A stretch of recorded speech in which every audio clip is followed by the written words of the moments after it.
একটা কাজ করছিলাম, বড়মশাই শুয়ে সিরিজ দেখছিল ধরো, হঠাৎ দেখছি দরজা বন্ধ করে বেরিয়ে গেল নিচে। চলো দেখি কি করছে।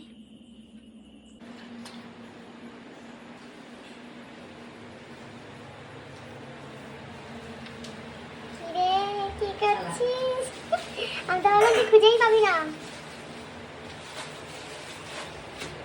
তোকে হেল্প করতে এলাম। দেখো এখন ম্যাগি বার করেছে, এখন উনি ম্যাগি করবেন। আমার করার কথা ছিল, যেহেতু আমি একটা কাজ করছি তাই উনি নিচে চলে এলেন আমাকে করে খাওয়াবে। চলো কপালটা একটু খুললো মনে হচ্ছে। পারবি পেঁয়াজ কেটে দিই আমি? আরে ভাই তুমি যাও না এখান থেকে, আমি ওখানে 1 মাস রান্না করেছি। তুই ওখানে 1 মাস রান্না করে শিখে গেলি? সব শিখে গেছি। চল যাও, ভালো করে করবি তো? হুস রে তুই হুস যা রে, ওটা করবে, ওটা করতে হবে। আরে ওটা কাজ, ওটা তো একটু দরকার থামা, তাই জন্য আমি এলাম।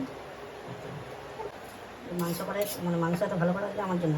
তোর জন্য মাংস শিখেছি তো কি হয়েছে? তারপরে তো 6 বছর কে খাওয়াচ্ছে তোকে? 6 বছর খাওয়ানোর ব্যাপার না, আমি একদিন রান্না করে দেবো 6 বছর চলবে। একদিন রান্না করে দিয়ে 6 বছর চলবে?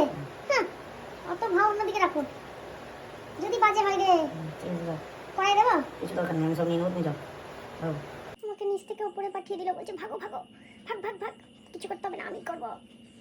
আমি বললাম একটু তোর হেল্প করে দিই, না না না হেল্প করতে হবে না, আমি পুরোটাই করবো। এই জন্য বলি না আমি চুপচাপ এলাম, তাই বলছে।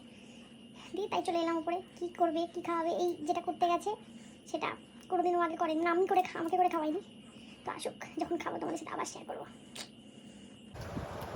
সেই লাগছে তো রে কোয়ান্টিটি দেখুন, কোয়ান্টিটি, যা এটা সব মনে হচ্ছে একাই খেয়ে ফেলবো। চলো চলো। চল চল চল, ঠিক আছে খেয়ে নি, তারপরে তোমাদের সাথে আবার কথা বলছি।